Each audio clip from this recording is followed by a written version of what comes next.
يؤتي الحكمة من يشاء. আসসালামু আলাইকুম ওরহমতুল্লাহি ওবরাকাতুহ। নাহমাদুহু ওয়া নুসাল্লি আলা রাসূলিহিল কারীম, আম্মা বাদ। আজকে আমরা আলোচনা করব মারিফাতুল ওয়াহদান নিয়ে। যে ওয়াহদান বলতে কি বোঝায় তা নিয়ে আমরা আলোচনা করব। হাফেজ জালালউদ্দিন সুয়ুতি রাহিমাহুল্লাহ তিনি বলেন, হুয়া মান লাম ইয়ারবি আনহু ইল্লা ওয়াহিদুন। ওয়াহদান বলা হয় এমন ব্যক্তিকে যার থেকে মাত্র একজন রাবি বর্ণনা করেছে। ওয়াহদান জানার ফায়দা। ওয়াহদান জানার ফায়দা হলো এর মাধ্যমে মজহুল রাবিকে চেনা যায়। যদি ওই ব্যক্তি সাহাবি না হয়, অর্থাৎ মজহুল ব্যক্তি যদি সাহাবি না হয়, তাহলে তার হাদিসকে গ্রহণ করা হবে না। এই বিষয়ে ইমাম মুসলিম রাহিমাহুল্লাহ কিতাব লিখেছেন। ওয়াহদানের উদাহরণ: আমির ইবনে শাহর আল হামদানি এবং ওয়াহাব ইবনে খানবাস আত-তাঈয়্যু আল কুফিয়্যু, তাদের দুজন থেকে ইমাম শাআবী এককভাবে বর্ণনা করেছেন। এ কথা উল্লেখ করেছেন ইমাম মুসলিম এবং অন্যান্যরা। আমির ইবনে শাহর তার হাদিস সুনানে আবি দাউদে রয়েছে এবং ওয়াহাব ইবনে খানবাস এর হাদিস সুনানে নাসাই এবং ইবনে মাজাতে রয়েছে। হাফেজ ইরাকি ওনার ওফাত 806 হিজরিতে, তিনি বলেন যে হাকেম ধারণা করেছেন বা বলেছেন তার কিতাব আল মাদখাল ইলা কিতাবিল ইকলিলে যে এ ধরনের অর্থাৎ ওয়াহদান রাবির হাদিস সহিহ বুখারী এবং মুসলিমের মধ্যে বর্ণিত হয়নি। এই দাবি করেছেন ইমাম হাকেম এবং তার এই দাবির অনুসরণ করেছেন বা মুওয়াফাকাত করেছেন ইমাম বাইহাকি। ইমাম হাকিমকে এই বিষয়ে ভুল প্রমাণ করেছেন একদল উলামায়ে কেরামগণ। তাদের মধ্যে হলেন মুহাম্মদ ইবনে তাহের এবং হাজিমি। তারা বলেছেন যে ইমাম বুখারী এবং মুসলিম তারা মুসাইয়িব বিন হাসান থেকে আবু তালেবের ওফাত সম্পর্কে হাদিস বর্ণনা করেছেন তাদের সহিহাইনের মধ্যে, এবং মুসাইয়িব বিন হাসান থেকে তার বর্ণনাকারী মাত্র একজন, তার ছেলে সাঈদ। অর্থাৎ তার ছেলে সাঈদ ব্যতীত আর কেউ মুসাইয়িব বিন হাসান থেকে হাদিস বর্ণনা করেননি, এছাড়াও আরও অন্যান্যরা। এখন আমরা আলোচনা করব আফরাদের পরিচয় নিয়ে। রাবিদের মধ্যে যে সমস্ত রাবিরা একক রয়েছেন, এই নামে অন্য কাউকে পাওয়া যায় না, তাদের পরিচয় নিয়ে আমরা আলোচনা করব। প্রথমে আমরা আলোচনা করব এই প্রকারের গুরুত্ব নিয়ে। হাফেজ আবু আমর ইবনু সালাহ তিনি বলেন, এটি একটি অত্যন্ত গুরুত্বপূর্ণ ফন। এটা ইলমুর রিজাল এর কিতাবের মধ্যে সমষ্টিগতভাবে অথবা বিচ্ছিন্নভাবে ওই কিতাবগুলোর শেষ বাবে বা শেষ অনুচ্ছেদের মধ্যে বিচ্ছিন্নভাবে পাওয়া যায়। এই বিষয়গুলোকে নিয়ে এককভাবে কিতাব লিখেছেন আহমদ ইবনে হারুন আল বারদিজি আল বারদিয়াই। ওনার ওফাত 301 হিজরিতে এবং তার কিতাবের নাম দিয়েছেন আল আসমাউল মুফরাদা, এবং এই কিতাবটি হলো এই ফনের প্রসিদ্ধ কিতাব। সত্য বলতে গেলে যে এই রকম হুকুম লাগানো, অর্থাৎ আফরাদের হুকুম লাগানোটা কঠিন। যে কোনো নামের উপর আফরাদের হুকুম লাগাবে সে ভুলের মধ্যে থাকবে এবং ত্রুটির মধ্যে থাকবে।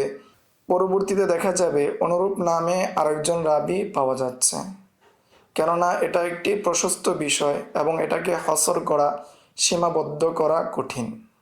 2 নম্বর বিষয়, হাফেজ ইরাকি তিনি বলেন যে বারদিজির যে কিতাব রয়েছে এটি প্রথম কিতাব যেই কিতাবের মধ্যে এই সমস্ত নামকে জমা করা হয়েছে। অন্যথায় এই বিষয়গুলো তারিখুল বুখারী আল কাবির অর্থাৎ ইমাম বুখারীর আত-তারিখুল কাবিরে এবং ইবনে আবি হাতেমের আল জারহু ওয়াত তা'দীল কিতাবের শেষ বাবে বা শেষ দিকের অনুচ্ছেদের মধ্যে এ নিয়ে আলোচনা করা হয়েছে। 3 নম্বর আলোচনা, হাফেজ সাখাবী তিনি বলেন, এটি একটি গুরুত্বপূর্ণ উলুমুল হাদিসের বা প্রকার, কেননা এর মাধ্যমে রাবিদের নামগুলোকে জব্দ করা যায়, রাবিদের নামের উচ্চারণ সঠিক করা যায়। কেননা এই সমস্ত রাবিদের আলোচনা বা পর্যালোচনা কম হওয়ার কারণে সেটা সহজে উচ্চারণ জানা যায় না, সহজে তার নামের জব্দ জানা যায় না। তাছাড়াও এই ফোন সম্পর্কে মুতালিফের মধ্যে বা এই নামগুলো নিয়ে মুতালিফের মধ্যে কোনো আলোচনা হয় নাই, এর কোনো স্থান নেই মুতালিফের মধ্যে, বরং এগুলো ইলমুর রিজালের কিতাবগুলোর মধ্যে ছড়িয়ে ছিটিয়ে পাওয়া যায়। যেমন ইবনে আবি হাতেমের কিতাব আল জারহু ওয়াত তা'দিলের মধ্যে বিস্তৃত আকারে পাওয়া যায়, তার শেষ বাবগুলোর মধ্যে বা শেষ অনুচ্ছেদগুলোর মধ্যে। অনুরূপভাবে ইবনে মাকুলার আল ইকমাল কিতাবের মধ্যে এরূপ উদাহরণ বা এরূপ আলোচনা অনেক পাওয়া যায়।